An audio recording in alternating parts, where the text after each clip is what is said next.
Ladies and gentlemen, please take your seats. The program is about to begin.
Ladies and gentlemen, please take your seats. The program is about to begin.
Please welcome North Carolina Transportation Secretary Joey Hopkins.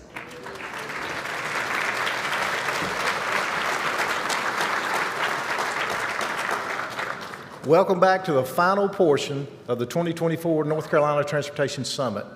Before we get to the roundtable discussing funding the future of transportation, we have a special guest, one I mentioned yesterday morning, not listed in the printed program. He's a lifelong North Carolinian who got his start in public service in the North Carolina State House and Senate. He served as Attorney General for 4 terms before being elected governor. Please join me in welcoming my boss and our governor, Governor Roy Cooper.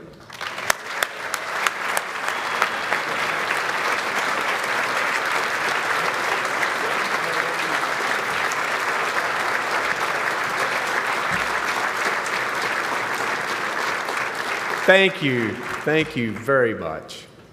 Thank you, Secretary Hopkins. I am really grateful for your leadership and the hard work of North Carolina Department of Transportation employees that are here today and who are out there in the field. I think this summit showcases the deep commitment that all of you have to our state, and I want to take this opportunity to thank all of you. Commitment to quality transportation is what earned North Carolina the reputation as the good road state nearly 100 years ago. I think it's pretty clear that that commitment remains, but the challenge of quality transportation is much broader and more comprehensive now. Good airports, ferries, ports, bridges, trains, buses, bike paths, and more continue to improve our economy and our quality of life. We know that getting people from one place to the next in ways that are faster, easier, safer, and cleaner has remained a hallmark of my administration. And thanks to the Biden administration's generational investments in infrastructure, we've got even more opportunities to improve. One strategic advancement that shows a lot of success is the rapid growth of our clean energy economy. This is an amazing stat. Since 2021, private companies have invested more than $34 billion in North Carolina's 21st century industries like clean power and biomanufacturing, semiconductors, next generation batteries, and electric vehicles. That is helping us live up to our reputation as the best place for business. You know, CNBC named North Carolina as America's top state for business 2 years in a row. And as our state grows not only with clean energy, but in aviation, biotechnology, and advanced manufacturing, we know that our transportation system is our backbone. And we gotta be ready to meet the moment. And that means being ready to make the shift to clean transportation, which is where the private markets are taking us anyway, with the federal government putting it on steroids. And that means making sure people can get to work, schools, doctor appointments, vacations, and making sure supplies and goods are delivered safely and on time. And we need to make sure that we are building a system that works for everyone, particularly paying attention to our vulnerable communities. A system that's more inclusive of all modes of transportation, giving people options when not everything goes according to plan. And one that utilizes modern technologies and is safer and more environmentally friendly. A system that is more accessible and equitable to people from all locations and all walks of life. We know that the future of transportation is clean, connected, and automated, and that future is rapidly approaching and already here in many ways. That's why we're getting ready, and why I issued Executive Order 246, calling on the North Carolina Department of Transportation to develop a clean transportation plan that many of you had a part in. Thank you for that. This plan is our blueprint for increasing the number of zero-emission vehicles on the road while reducing the number of miles that people have to drive. We're planning an extensive network of charging stations throughout the state because we have to be ready. We need to keep working to enhance our public transportation options and make non-vehicle transportation modes safer and more accessible to everybody. The legislature giving local governments more flexibility to fund those options would really be helpful. How and where to build our communities shapes our future transportation needs, just as our transportation investments today shape our future communities. To do this right, it's not just a DOT issue. We're working on an all-of-government approach among federal, state, regional, and local partners to build a future where new, reliable, and efficient transportation choices are possible for all North Carolinians. Here's an example. Our ports are helping to usher in new economic development in the clean energy arena. The good folks down at the port of Morehead City are currently unloading wind energy components from ships for transportation to the Timber Mill Wind Project in Chuan County. In many ways, this is a glimpse into our future. The offshore wind supply chain on the East Coast is worth more than $200 billion in capital expenditures, and it'll be accompanied by tens of thousands of jobs over the next decade. North Carolina needs to be in on that, big time. But it won't work without significant transportation infrastructure. And it's clear in the near future that our efforts to modernize transportation must be met with more modern funding mechanisms. As the market shifts, we know the gas tax will decrease. We haven't seen a significant impact yet, but when it comes, it'll be significant. And we can't keep taking more and more money from the general fund to make up for this, because our investments in quality childcare, education, clean water, and health care are just too important. I've declared 2024 as the year of public schools in North Carolina. We got to pay our teachers more and invest in education from cradle to career to build the workforce of today and tomorrow. So continuing the shift of money from the general fund to the transportation fund will hurt those efforts. We are getting some significant funding right now from the bipartisan infrastructure law. Last year, we were excited about a $57 million grant for the Raleigh to Richmond passenger rail corridor. And this year, it was great to join Secretary Buttigieg, Secretary Hopkins, Mike Fox, our chairman of the Board of Transportation, to announce a $1 billion grant for this route, a vital first step in making high-speed rail a reality in North Carolina. Connecting our state to the Northeast Corridor with frequent and reliable service will be a game changer for our state. And I've been really impressed over the past year that our passenger rail ridership has set new records. We've surpassed last year's record by 23%. North Carolina, I believe the people are calling for increased transportation options, and we got to answer that call. I took a ride from Raleigh to Greensboro, and I went into every car and asked everybody what they were doing and where they were going. And commuting, going back and forth to school, going to visit children, going on business, people are using our rails.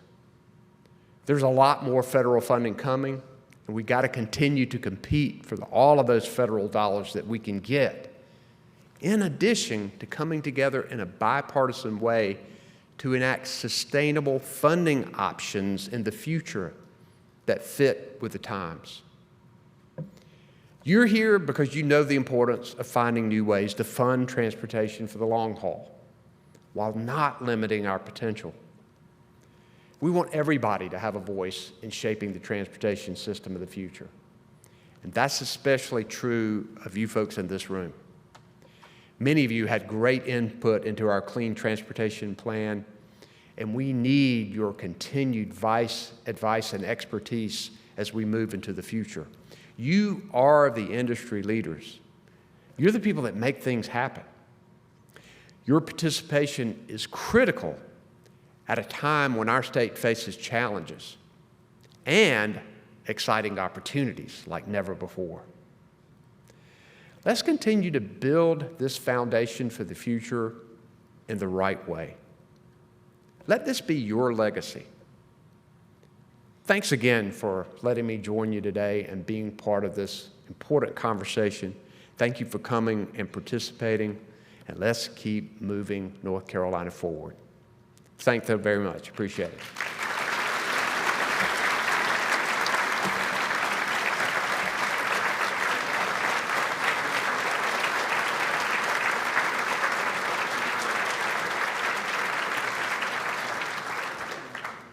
Please welcome North Carolina Board of Transportation Chairman Mike Fox.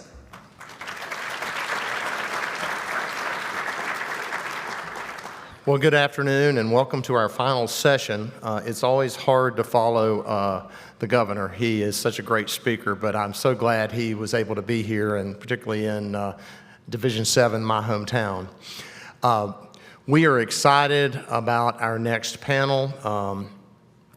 The final session is Funding the Future of Transportation Roundtable.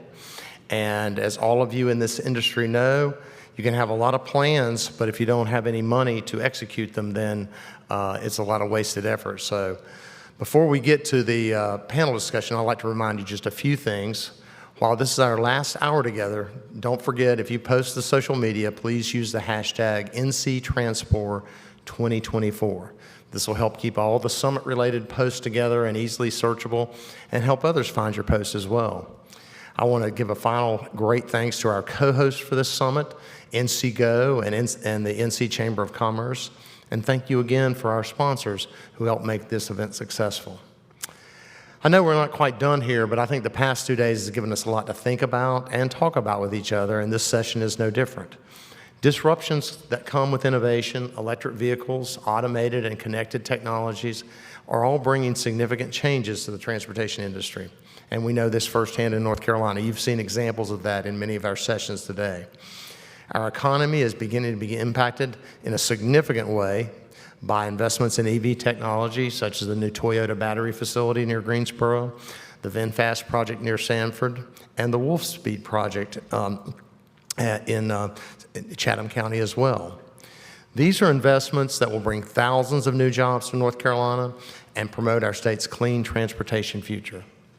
Over the past few years, the pandemic and the introduction of these new technologies have shown us just how vulnerable the motor fuels tax is in the long term. We all know, even if we weren't going to EVs, all vehicles are getting more fuel efficient thanks to technology. North Carolina maintains the second highest state-owned highway mileage in the nation, yet invests less than many other states. With the impacts of changing demographics, we're going to continue to grow, and evolving technology, transportation investment has been top of mind for a long time. It's certainly something that the Secretary, the Governor, and I worry about regularly. A lot of great progress has been made on improving transportation investment thanks to our federal and state leaders. And we're certainly grateful for the passage of the new bipartisan infrastructure law and the federal grants that our state was very fortunate to receive over the last few years. And when I say fortunate, I don't mean lucky. We're really good at getting federal dollars, and our team does a great job of looking for that and getting as much grant money as possible.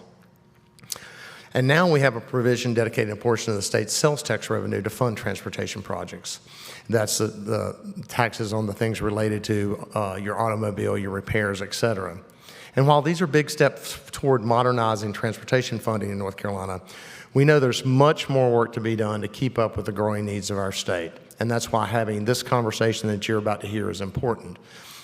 I'd like to introduce this session's moderator, Spectrum News anchor Loretta Boniti, and we've been very blessed to have her anchor this session the last 2 times, so please help me welcome her to the stage.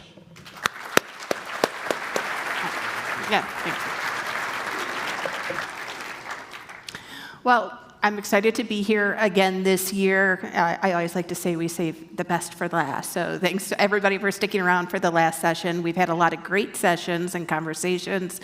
Obviously, though, talking about how we're going to fund this is very important. So let's get right to it and introduce our panelists this year. They all bring very unique perspectives to the table. First, we're going to welcome on Speaker Bob Poole. Bob is the Director of Transportation Policy at the Reason Foundation. His work began with inspiring California's landmark private tollway law and allowed him to advance his career by advising the Federal Highway Administration, Federal Transmit Administration, and more. And next, we're going to welcome on Susan Howard. Susan serves as the Director of Policy and Government Relations at the American Association of State Highway and Transportation Officials. She works to advance their federal legislative and policy efforts and serves as a liaison between them and Congress, the U.S. Department of Transportation, and other national organizations.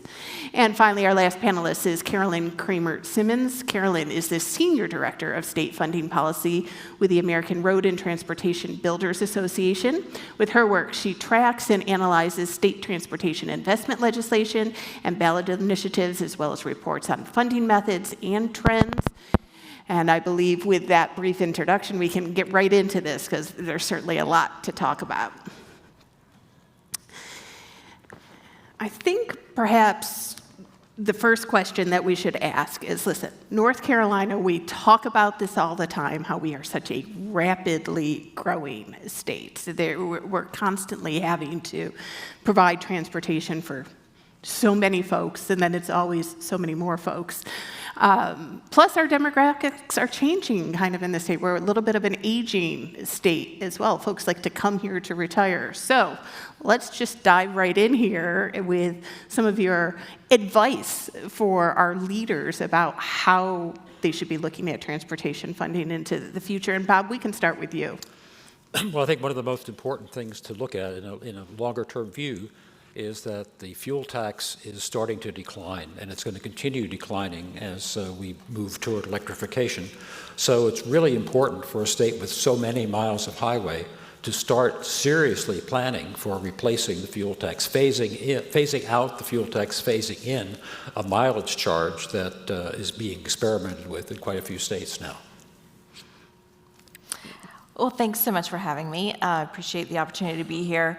I would say it's from the perspective of the national perspective, when actually representing 52 states, yes, we count DC and Puerto Rico. Hello?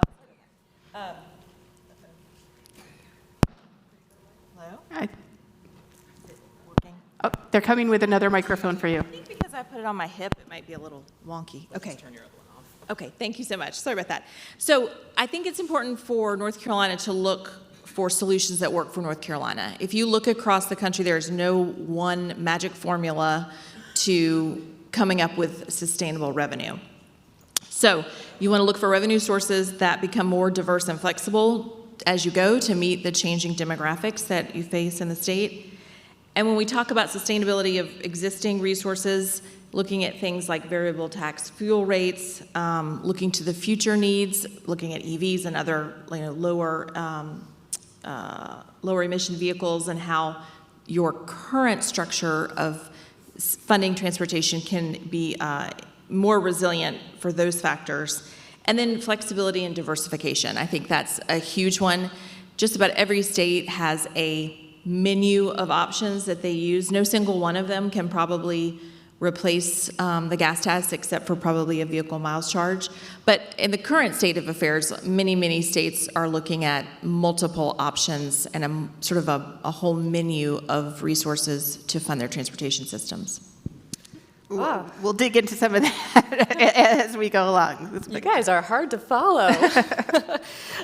So not to echo too much what my fellow speakers have said, but really looking to that long-term, reliable transportation funding that's sustainable and user fee-based.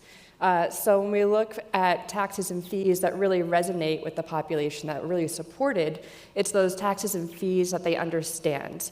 So for instance, cleaning up transportation revenue sources that are related to transportation, such as TNC fees, vehicle sales taxes, which has already been done in North Carolina, but taxes and fees related to transportation, and making sure they're used for transportation purposes. Things like that go a really long way to ensuring that the public and voters really have support for those transportation taxes and fees that will carry them through the next few generations.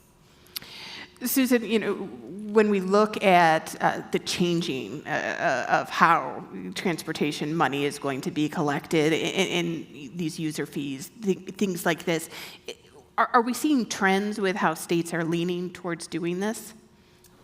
Yeah, I would say, okay, I should probably just use this. Sorry, double duty. Yeah, I would say I think that the user pay principle still, and when I say that, I mean, the idea that our contributions to transportation spending are based on our use of the system. So a fuel tax is a user fee.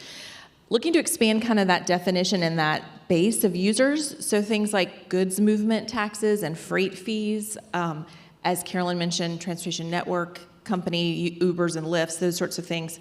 I think that those are a couple of the things that we've seen. And then, fortunately or unfortunately, a lot of states are just turning to more general revenue. That's not a long-term solution, but I do think it's a trend we're seeing across the country.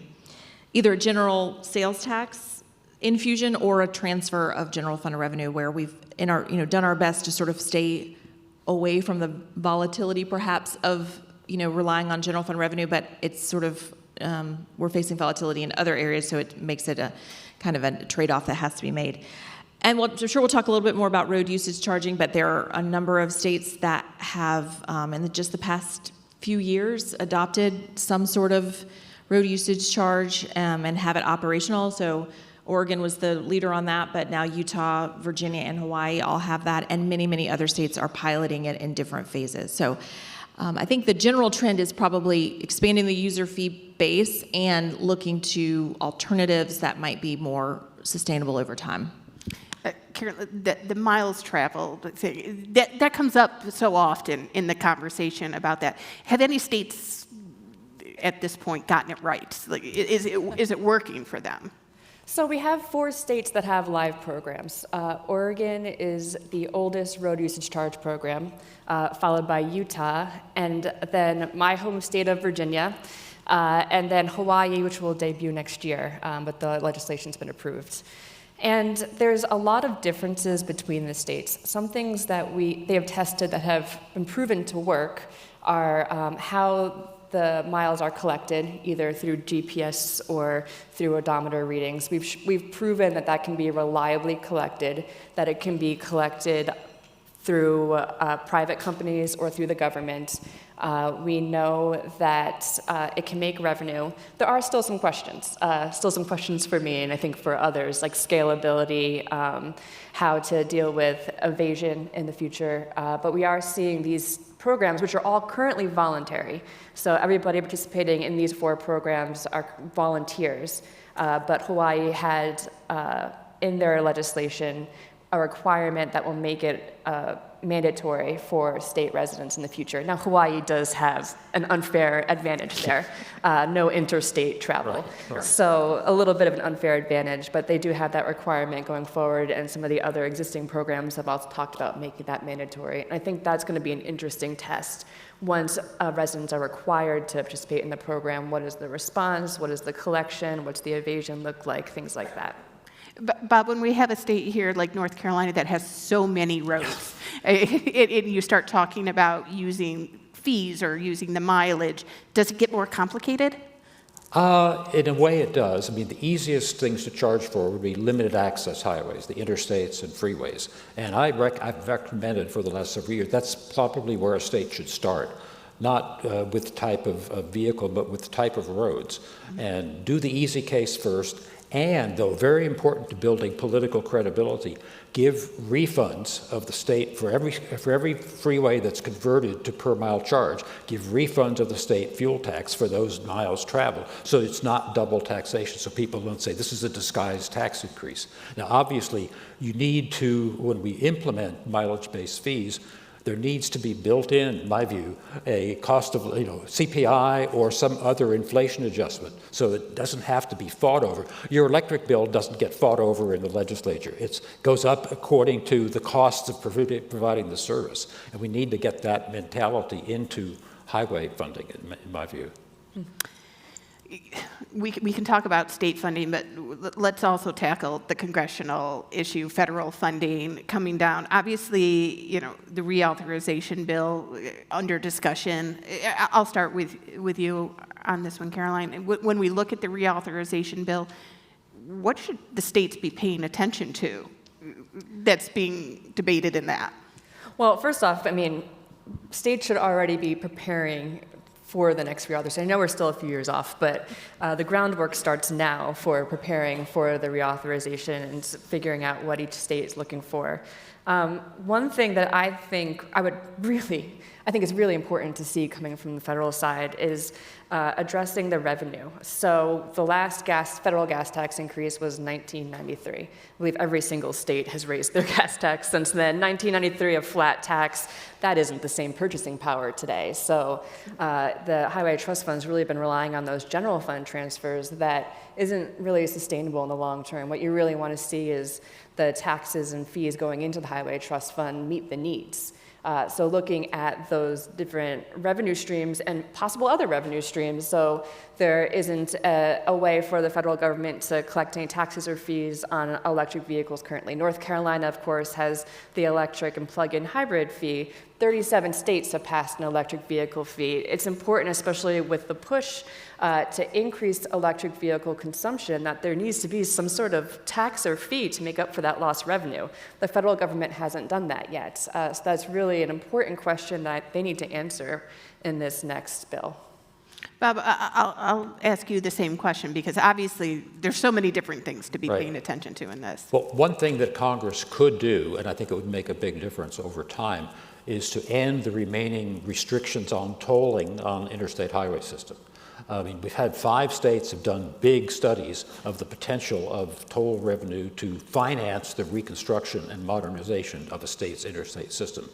And I think they've all shown really positive results, but there hasn't yet been the political will, partly because you have to walk a fine line between several different programs that allow some degree of tolling, but it's not across the board. You really ought to, if the purpose is to reconstruct and modernize, it should be per se legal. And Congress has not bit that bullet yet. The Transportation Research Board, about 6 years ago, did a big study on what is it going to cost to rebuild the aging interstate system. And over a 20-year period, they estimated around $1 trillion in sort of round number estimates. That's a lot of money, and it's not going to come out of annual cash. It's going to come if you do long-term financing with revenue bonds, and then so that's a great fit for tolling to be able to do that. And it would be, if you couple that with my idea of starting the conversion to per mile charges with the limited access system, this would be a great way to meet those 2 goals, reconstruct and modernize the interstates, and take the first big step into charging per mile. Interstates carry about between 25 and 33% of all vehicle miles in the country. And if you add other limited access highways, it's close to 33%. So that would be one, over a period of years to phase it in, that would be a big part of the ultimate transition across the board to charging per mile. Susan, I'll let you weigh in, since there's so many different aspects of this. Yeah, so reauthorization for AASHTO is right around the corner. We start very early. We plan to have our recommendations ready for congressional eyes probably a year before the bill expires. So IIJA expires on September 30th of 2026, and our recommendations will be done a full year before that. So we're looking at a lot of different initial sort of policy areas where we want to offer the state DOT perspective, and obviously a big one of that is the kind of bucket of funding, finance, and program structure. When it comes to revenue, again, it was when we did the IIJA, AASHTO had, we had very detailed policy recommendations. We had kind of a short sort of checklist of things. We had a top 10. We tried to package and message it in a lot of different ways depending on the audience, and we had a checklist of things we wanted to achieve, and we got all of them, progress made on all of them except for the revenue side. So it does still remain the big sort of elephant in the room. And I don't think there's a lack of ideas. I think there are many ideas for how to raise revenue, but there is not thus far the political will or support to push any one of them or any combination of them. So we are going to face a situation with the next bill. Right now, and I think the Highway Trust Fund is good, quote unquote, through 2028, but that could change. We rely on the Congressional Budget Office for those estimates. But, we're going to have to find a way to fund transportation programs. As was mentioned, we did a large general fund transfer for the IIJA, but essentially the options for Congress are pretty finite in terms of what you can do. I mean, you can either increase current taxes and truck fees and tire fees, all various sources that go into the Highway Trust Fund. You can find a new revenue source or combination of new revenue sources. You can keep going with the continuing of general fund transfers, or you can reduce spending. I think the last one is the one we don't want to do. But there could be a scenario where it's just sort of like, well, we know what the trust fund is bringing in, and we're just going to cap our federal investment there. No more general transfers, and no political will to find an alternative. I think that's the worst case scenario, and hopefully it won't come to that. But there's going to have to be some attention to it, and I think the default is what we've done for the last 15 years. Bob, she says the word political will. Listen, we're in another election year this year. Anytime anything changes, and transportation touches everybody, so people notice when transportation things change. How hard would it be to see different ideas be put forward of adding more tolling, talking about things with like clean energy and changing policies on that, all of those things? How hard is that to get those ideas even rolling? It's very difficult. I mean, you have different interest groups want different pieces of this, and when you put it all together, it just gets to be such a complicated thing that a lot of good ideas get left on the cutting room floor, so to speak, when you do that. It's very difficult. I mean, I think the transportation community needs to try to figure out what are the key things that we really need on a medium to long-term basis. And I think a robust starting of the transition away from fuel taxes should be a really important part of a reauthorization. We don't really have enough evidence from pilot programs of exactly the best model. We're still learning, and that's very good. Congress should continue to fund those state pilot programs so that we learn enough to be able to, can we really do something like this for interstate, for the federal government to replace the federal fuel taxes? That was supposed to be authorized, a special commission set up by the last reauthorization. It still isn't really in operation yet. So the results are not going to be available from whatever they do by the time this reauthorization has to be drafted, I'm afraid. Carolyn, so much, every year when we're at the summit, we talk about how things are advancing so much. There's new technologies, there's new ideas out there. How much are these new technologies, the new ways folks get around? You talked about Ubers, Lyfts, the micromobility. How much is that going to change the way that DOTs are funded? I mean, it has really changed how states are looking at their transportation revenue sources. So before the pandemic, we saw a lot of states focusing on the gas tax, increasing the gas tax, indexing the gas tax. During the pandemic, I'm sure you all might remember, for several months, most people stayed home or longer. Problem with that is the gas tax plummeted then. People weren't fueling up their cars. They weren't paying their gas tax. That was a lesson for, I think, every state to look at the revenue coming into their system and figure out how to make it sustainable and resilient for the future. One of those things is looking at the changes in how people are traveling now and making sure that we reclaim that revenue that was lost. So, for instance, I mentioned the Transportation Network Company fees, or TNC fees. So that's when we take our Ubers and Lyfts. There are states that are looking now, such as Maryland this year, at putting a small fee on that to make sure that that's being used. Especially, I'm sure y'all have been in those cars, the constant stop and go in the urban areas and the heavy traffic. It's a lot. And also retail delivery fees. So we have 2 states that have passed a retail delivery fee recently, Colorado and Minnesota. And that's to really account for that heavy use of those transportation vehicles and vans that are making all those deliveries. They weigh a lot. There's way more of them than were originally anticipated. So trying to make sure that we capture that increased wear and tear on the roads. And then looking at urban areas, so we're seeing changes in commutes. So people aren't commuting in as much, or they're commuting in at different times. So looking at congestion fees, New York is moving forward with their congestion fee, and I think the eyes of the nation are on them to see how that rolls out and if it can withstand the various lawsuits that are being put in place. But if that were to go into place, then looking at variable congestion pricing in order to capture the heaviest use during rush hour and try to incentivize spreading that out a little bit. Susan, how much, everybody always wants to see the new technologies and see things evolve and change like this, but how difficult does this make the funding? Well, I think there's a lot of opportunities to do. I see the technology advancements as ways to improve our transportation system in a lot of different ways that have fiscal impacts, whether it be safety, whether it be improving mobility, making it more efficient. So the direct tie to funding is sometimes a little unclear or less clear, and we have to just sort of operate in this environment of, rapidly changing. At the same time, we say rapidly changing, but I know we've been talking about like connected and autonomous vehicles for many, many, many, many years, and we go through phases, right? We go through phases where like this is the grand new thing.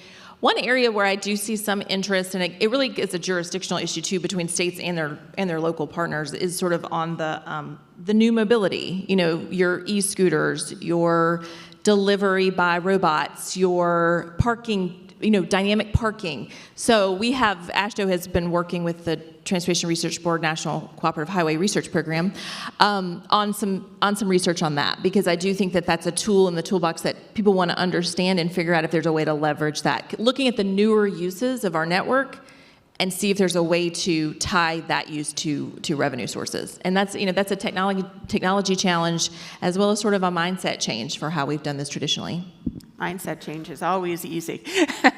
Bob, do you want to weigh in on this? Yeah, I think we need to come to grips with the fact that transit in the future is not going to be the same as it has been for the last 30 or 40 years.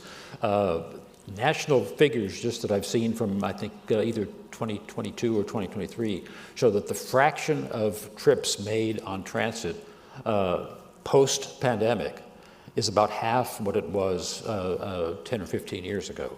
I mean, I don't think this is going to change dramatically. I mean, we're seeing the effects of work from home and urban real estate markets. I think the happy coincidence may be full vehicle autonomy may make possible door-to-door kinds of transit in vehicles that don't have a driver cost. These could be minibuses, microbuses, versions of Uber-type taxis. But without the labor cost, you could really have something that could be more affordable to be paid for. It still may need to be publicly subsidized, but it's a whole sea change. And my colleague at Reason, I'll give a plug. The book isn't out yet, but he's written a book called 21st Century Transit that takes a lot of these ideas into account and suggests that we really need a paradigm. We're going to need a paradigm shift in how we conceive urban transit going forward. It's going to take a decade or two to realize this. But I think when you look at what Waymo is doing in a number of cities now with cars and actually taking people for hire with no driver in the vehicle, this is starting to look real. It's no longer just a wild dream. It's close to becoming large scale. It's expanded. And so I think that has huge implications for the future of transit. It always sounds like it's so far in the future, but it is happening now. Not that far. And sorry, I just wanted to add, we're talking about some of the big changes, but something that's been happening gradually is the improving technology in everybody's vehicles, the improving fuel efficiency.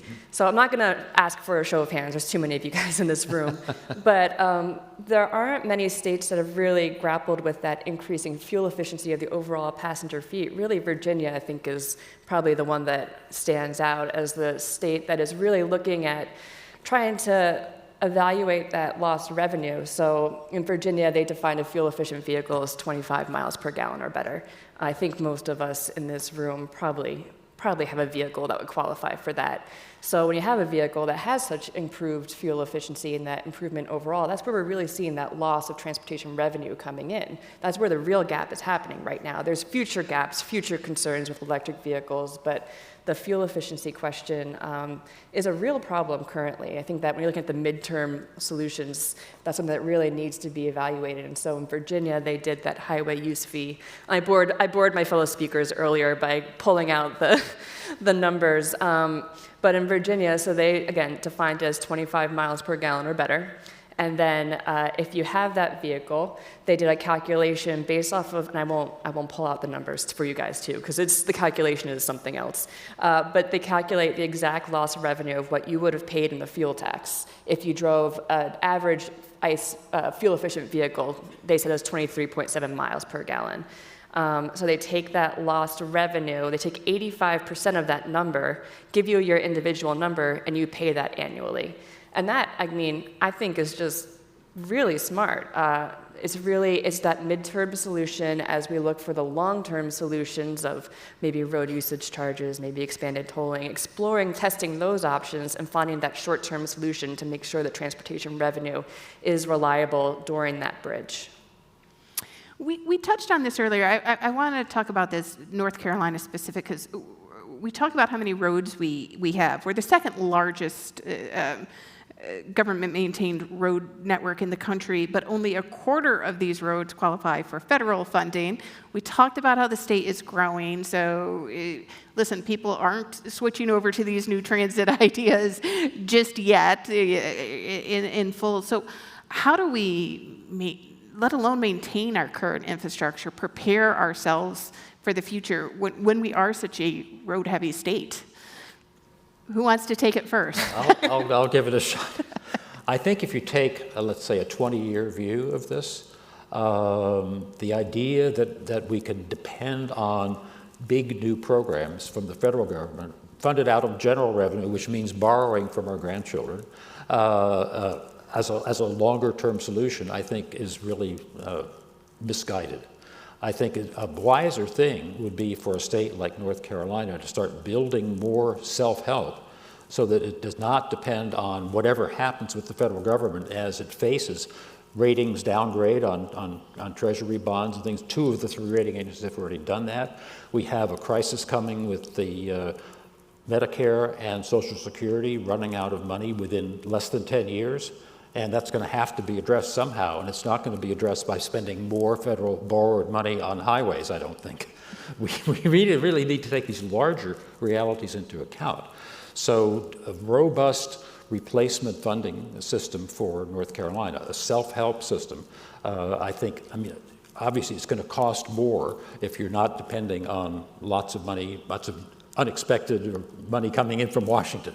But an educational program to explain to the public what is needed, I think would be a wise thing to start thinking about in a state like this in particular, with the huge extent that is not eligible currently for federal highway aid, because 20 years from now there may not be federal highway aid. I mean, Utah apparently is ready doing contingency planning along those lines for what happens if the federal government has to drastically retrench within the next 10 or 15 years, and that I think is not a crazy idea. Wise to start thinking about that and trying to have a more robust internal system that doesn't depend on windfalls of that kind that we probably won't see. Susan, the state is really diverse also in that obviously we have huge coastal areas and what's needed with transportation along the coast. We have mountain areas, what's needed along with the mountains. Obviously so many roads, a lot of very rural areas of the state. We still are a very rural state. Then we have these massive cities also that are growing by, I don't know, 1,000 people a day or some crazy statistic like that. So when we look at maintaining what we have versus building for the future, it almost sounds overwhelming. Yeah, well, that reminds me of, I'm from North Carolina, just so you know. I'm from Greensboro, North Carolina, just so you know. So I appreciate the invitation to come back home. And that reminds me, when you said reminds me of that old, does anybody remember in like the 80s, the From Murphy to Manteo slogan that we had? Oh, I we say still it all the hear it, time. yes. Yes, love it.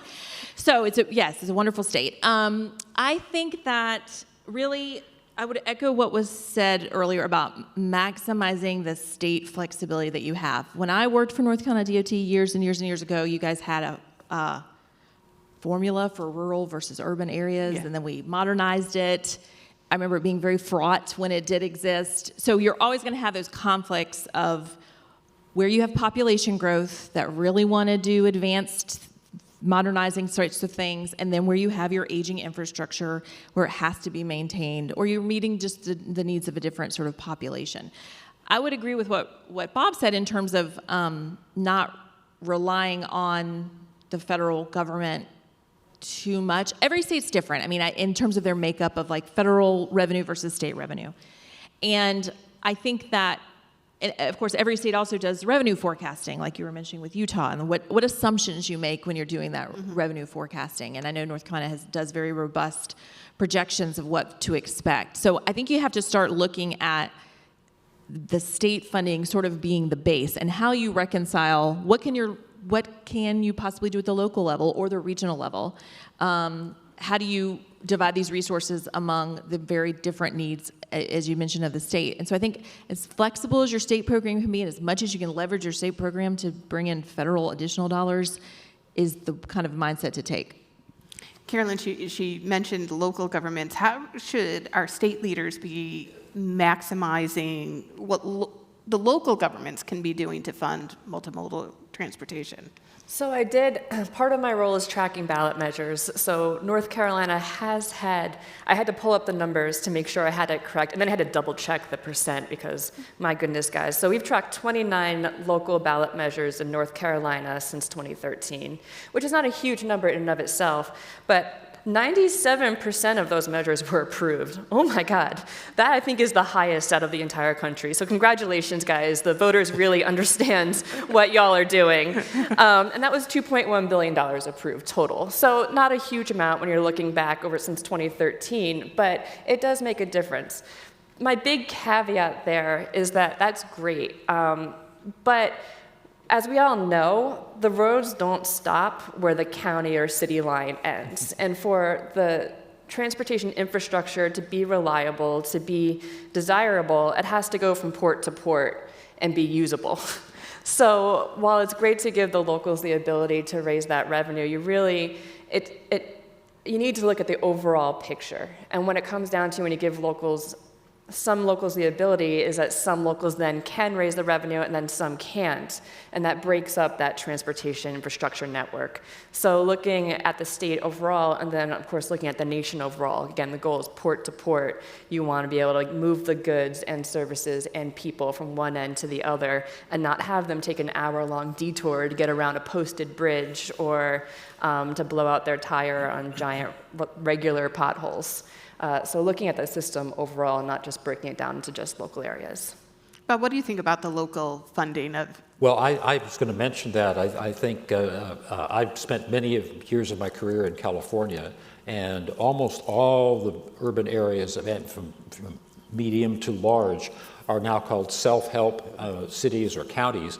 Because they have dedicated transportation sales taxes approved by voters and the ballot measures, they often are for 10 or 20-year periods, and then they have to be renewed and could be higher or lower or not at all. But most of them get renewed, and some of them, I think they have more than 50% vote requirement. I don't remember what the current figure is, but those were argued over and debated. But as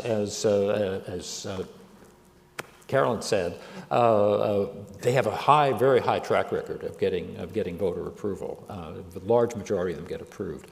And that, in contrast, federal transit aid means that people in rural towns all across America are taxed to pay for New York City and Philadelphia and so forth. It's actually fairer to have local self-help. If you in a system that a city or an urban area that depends on transit, it's funded locally, and it's not the farmers having to pay for it for the people in the city to have that option.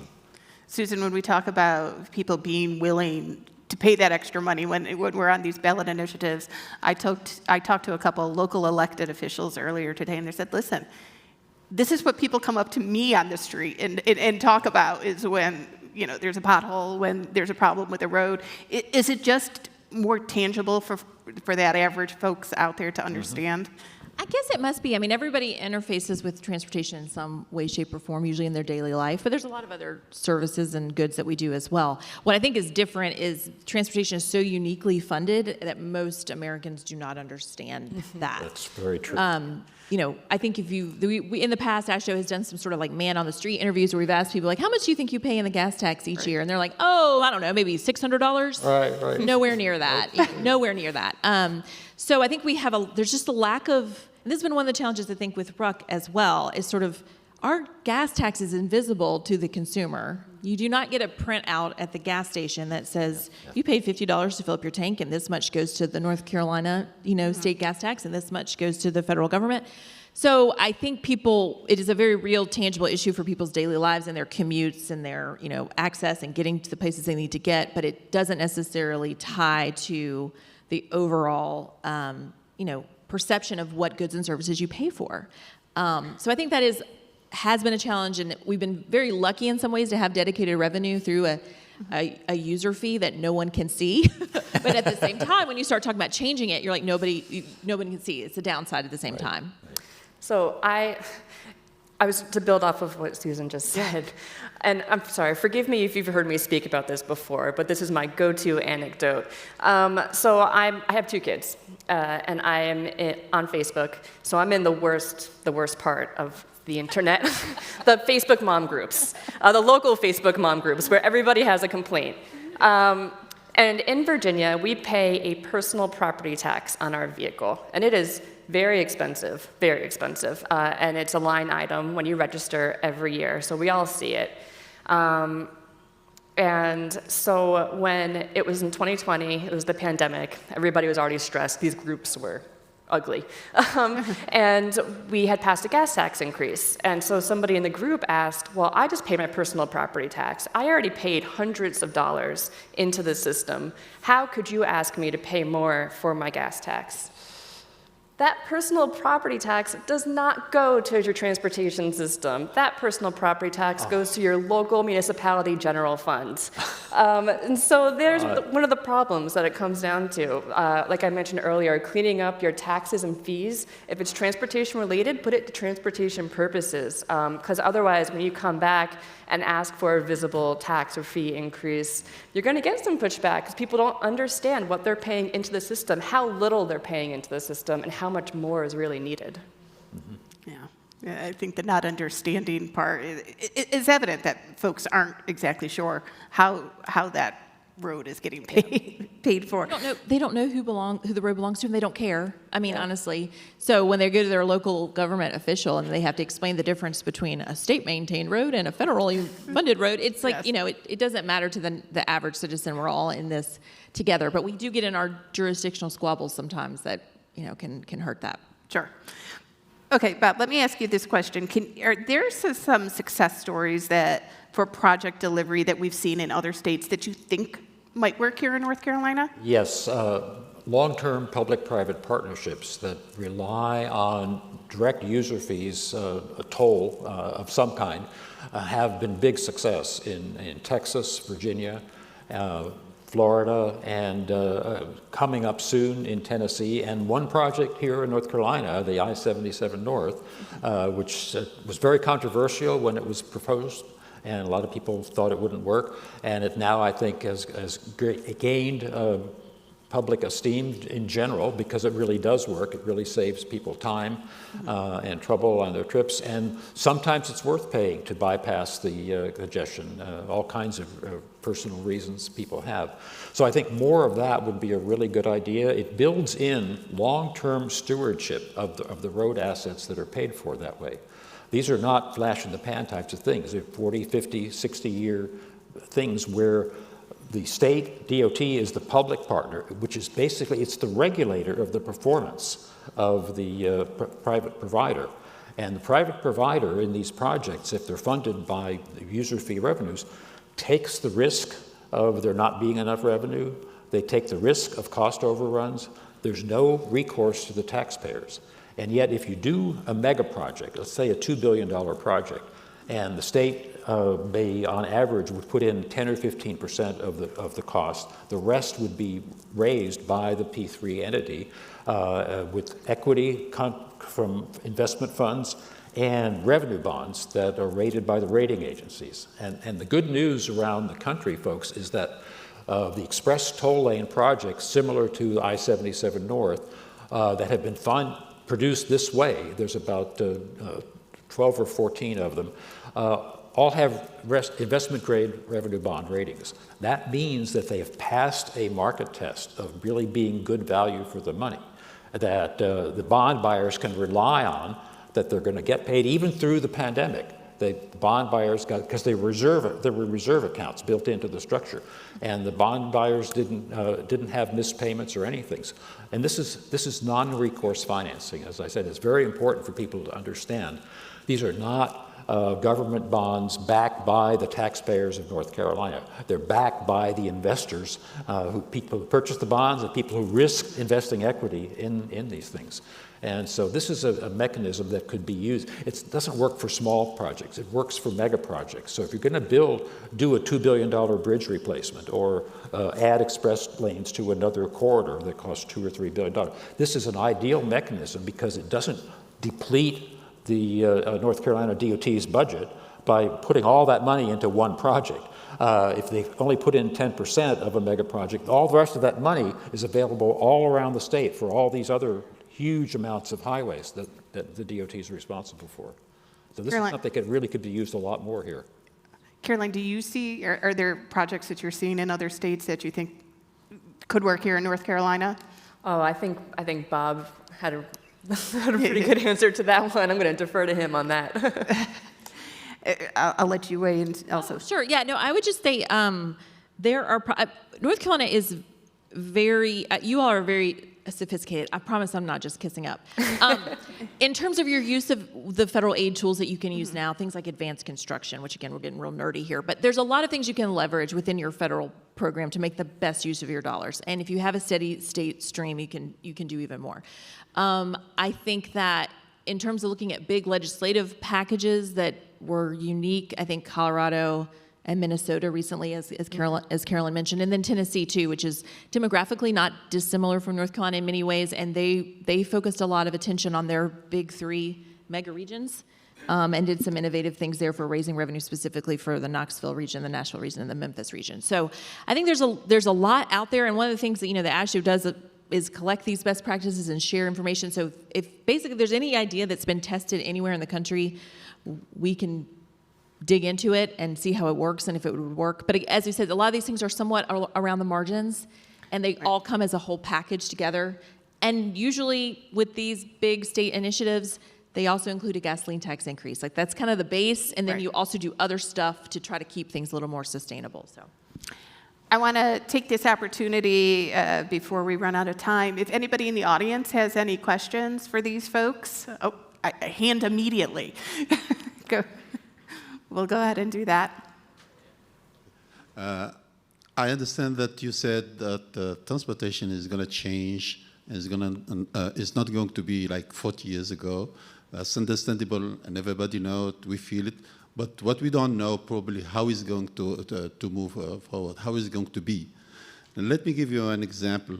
There is a small device, a portable hybrid bicycle. I insist on the three words: portable, hybrid, and bicycle. Hybrid, that means not fully powered with electricity.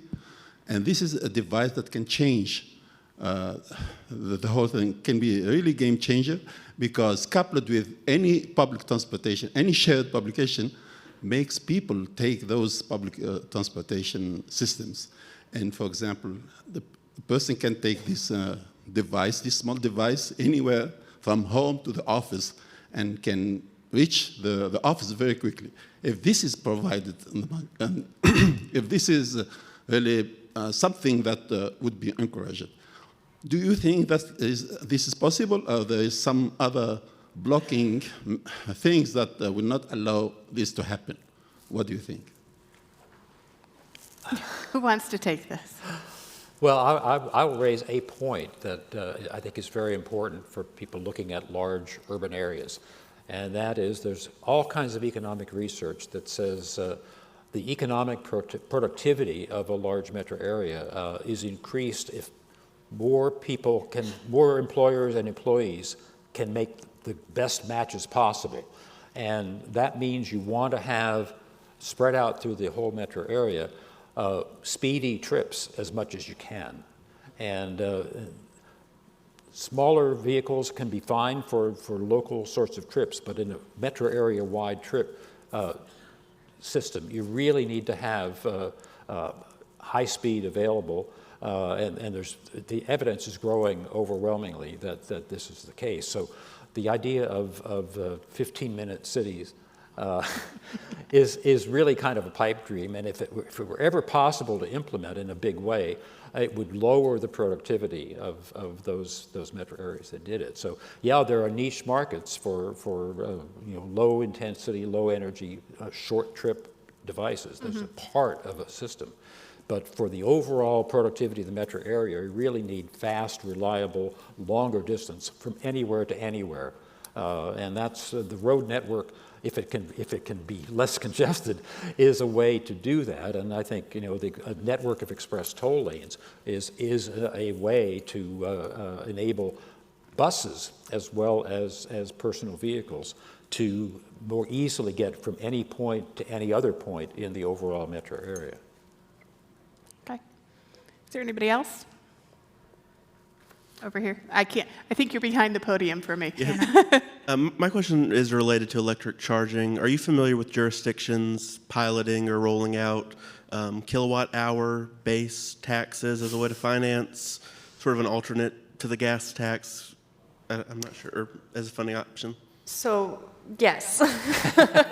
Yes, we are seeing, I believe we're at 7 states now that have passed a charging station fee, which is generally, for 6 of those states, it's per kilowatt hour. From one of those states, it's a % tax. So it's a really great option. It's really the only option to capture the revenue right now from electric vehicles that are traveling through your state. So for visitors, especially in tourist areas that are coming from far away, that's a great way to capture that revenue they would have paid at the pump. They pay it at the charging station to capture revenue of people moving through the state, which is very important on the eastern coast. There are a lot of challenges with that fee. Right now, it's not generating much revenue. We know most people charge from home and plan to charge from home or plan to charge at whatever residence they're staying at. So it's not going to generate much revenue right now, just off the base. And it's also really hard to implement. Georgia passed their per kilowatt hour charging station fee last year. It was supposed to go live in January. They just this week decided to delay that by a year because it's been so hard to put the technology into existing stations. With the IIJA, there is the requirement for new stations that are being built through that grant money to have the ability to collect that kind of tax or fee, to be connected to the system through Wi-Fi. So it'll be really easy going forward to put that into new stations, but it's a challenge to get them into existing stations, to get compliance. Montana had an interesting legislation where they included the language in their bill that required all existing electric vehicle stations to be updated to collect that tax or fee updated by the station owner, so on their own dime, but there's no real way to enforce it or ensure compliance. So it's a tricky question. It's a fee that makes sense, and on paper it seems easy, but there are a lot of challenges, and you have to be ready to put in the work and the time to make it successful. Yeah, I would agree. I get asked this question a lot because there is a natural alignment there with can we charge the source of the energy here, the power, the same way we charge a tax on the gasoline. As Carolyn mentioned, a few states have dipped their toe in it, but we still have a ways to go. And I think as there's so much federal investment now with electric vehicles, with the NEVI program, and figuring out sort of the revenue side of it, we're not quite there yet. These stations, like you mentioned, stations are being built with the potential to be able to capture revenue, but who gets that revenue is the question that's come up a lot. Because again, these stations are going to be owned by a lot of different entities, perhaps. Some may be state-owned, many will be private sector. You involve the utilities. So I think there's a lot of layers there, and it's certainly an area worth exploring further. And there also, just to be clear, there really isn't a way to capture that privately from people's home yet. There's no, it's all public charging stations, which is, one of the other big challenges because everybody mostly charges at home. But not to say it's not a worthwhile tax to pursue. It is, because it really is the only way until there's some sort of interstate mileage-based user fee system. I don't know how else you capture that lost revenue, but it's a lot of work and we're still in that early stage development area. Good question. Councilmember Rao, town of Morrisville. Quick question. So the governor talked about, the many jobs coming into the state. And in Wake County, we're seeing this with Apple, Forge Batteries, which coming to Morrisville. My question is, when we talk about public-private partnerships, we have about $431 million of incentives that are being reneged on because some companies aren't meeting their performance targets. So is there any kind of creative public-private partnerships from an economic development perspective? So when these companies are coming in, they can make investments in roads, because that's the pushback we're getting at the local level, is they don't want us to approve apartments, schools are overcapped, and the roads are congested. So I just was curious as to, are there any creative models out there that we can tie to our economic development efforts as well? I don't know of a public-private partnership approach. I do know that many metro areas charge impact fees based on modeling of how much impact on the road system is going to be caused by a big development. Beyond that, I just haven't studied other mechanisms for it. Tough question. Yeah, that is a tough question. I'm not sure. I mean, I think sometimes you will see with economic development a big sort of anchor tenant or manufacturer come in and they want certain road improvements done, and there's some flexibility within the state to provide that. But the model of like having the employer do that for the infrastructure that they need to locate is not one I'm super familiar with, but I appreciate the chance to follow up. Okay. Anybody else? Yeah, thank you. Thank you for the panel. It's great. Hi, Bob. Glad to see you here. I have a quick question. You mentioned the amount of money that was identified as being needed in the study that was done years ago for the interstate program for reconstruction. Has anybody done calculations on a programmatic basis of not just the one-time cost, but an ongoing annual expenditure? So, as I was doing some postmortems for the project in Oregon that we're working on, I was looking at what you would reasonably anticipate if the interstate system was a toll network. What would you budget for annual repairs, annual maintenance, periodic maintenance repairs like every 8 or 10 years, and then for capital replacement every 25, 30, 40 years? And it's a number that blows away the existing budget levels of the DOT. I did a 50-state model of toll-financed interstate reconstruction and modernization. Came out in, I think, 2011 or 2012. And I can't give you any numbers from that, but it built in operating costs as well, operating and maintenance costs, as well as the capital costs of estimated reconstruction and some selective widening based on projected demand in various corridors. That study's on the reason.org website, and it's a little out of date particularly in terms of costs, because of the huge inflation of construction costs over the last decade. But it would at least be a starting point to look at those questions.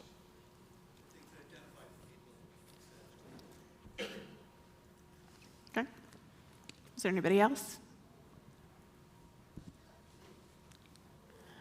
Okay, well, let's wrap this up with just some final thoughts by folks. I feel like so much of this conversation of funding into the future, diversification, being willing to embrace these new ideas that are coming on. Susan, I'll put you on the hot seat first to give us your closing thoughts on this. Yeah, I want, most of my work is focused on the federal level, so I did just want to kind of give a little bit of a preview for you all about like what we might be facing in the next couple of years. that we hadn't mentioned earlier, and I'm sorry, it's not quite, I'll get to your part too, but there's going to be a big tax fight in 2025 because of the expiring tax cuts that were done during the previous presidential administration.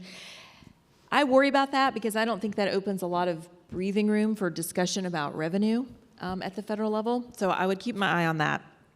In addition, as you know, our big recent transportation bill, the Infrastructure Investment and Jobs Act, included a lot of different revenue sources. So there was general fund revenue, there was a sort of new category of spending called advanced appropriations, and then there was the traditional highway trust fund funding.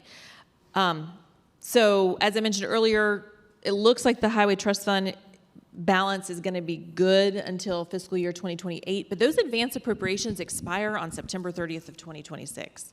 So we could have a situation where some funding of the IIJA is winding down very abruptly on a certain date when the bill expires, but then a longer window where but we're okay because we still got trust fund revenue coming in. So I worry about the dynamics of that and what it means for the timing of a bill. So that is all just to say we're also going to have an election and midterm elections before any of this. So there's a lot that can happen. I think everybody should be trying to think about it and pay attention, because the federal stuff does have an impact on the work of your state DOT and all of your programs. On the state revenue side, I think there are no shortage of examples out there, and there's no shortage of creativity. We do a report every few years that looks at how every state funds transportation, and we found over 100 sources of revenue for just highways and bridges. 100, used in so many different ways. So there's no shortage of ideas, but I think we're all faced with a situation of trying to find the magic bullet, and sometimes there may not be just one bullet, so to speak. Yeah. I want to add one point for thinking about in the reauthorization coming up in 2 years, and that is IIJA produced a huge proliferation of grant programs, which means that the fraction of program support, regular program support for the various core highway programs is less as a proportion than it used to be because there's so many grant programs.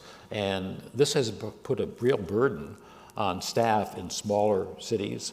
They don't have the staff that is experienced in writing grant proposals and so forth.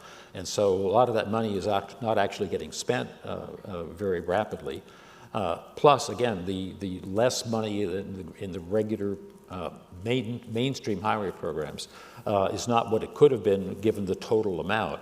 So I think it would be wise, prudent, to not include so many individual grant programs in the next reauthorization and get back to more of the mainstream funding system. Just would seem to be wiser.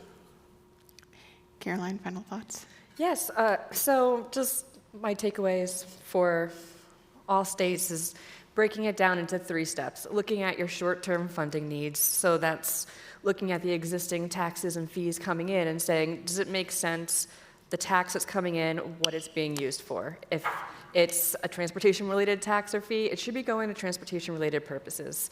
Making sure that we have all of that transparent and visible and easy for the public to understand so they can trust us with their tax and fee money. Then looking at the midterm, so what are our midterm challenges? The increasing fuel efficiency of the fleet.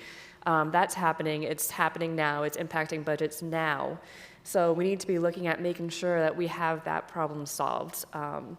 And like I said, that Virginia highway use fee is a really great example of that midterm solution as we explore the long-term funding solutions, which could be mileage-based user fees, it could be increasing tolling, it could be a variety of transportation-related taxes and fees based off of your use.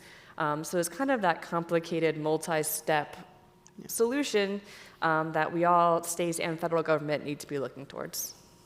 Okay, well, a lot for everybody to think about, that's for sure. Please help me in thanking our panelists with all of their thoughts.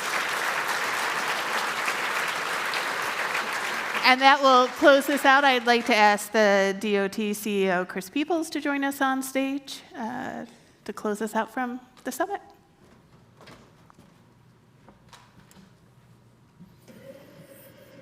Thank you, Loretta. Yeah. And thanks to our panel, and welcome home, Susan. Yeah. Your presence here today shows how important the investment in transportation is for our state's future. In closing out the 2024 NC Transportation Summit, I want to thank you all for your dedication to transportation in North Carolina. We have explored many important topics over the past 2 days and had the chance to consider new ideas and where they may fit in with our transportation system. As was said at the opening of the event, our hope for you at this summit was that you would engage with each other and truly gain from this experience. I hope you had a chance to network and build new relationships and strengthen others. It is critical that all our input is represented as we navigate important decisions about the future of transportation in our state. Our collaboration can set North Carolina up in a strong position for decades to come. Thank you to all our sponsors and exhibitors. This event would not have been possible without your support. And a very special thanks to our co-host, NC Go and the NC Chamber. Thank you to all our speakers, board members, and staff who put this event together. And finally, thank you, our many partners, for attending. Your support of transportation in North Carolina is critical to our cause, and we look forward to continuing to partner with you moving forward. Please travel safely. Good night.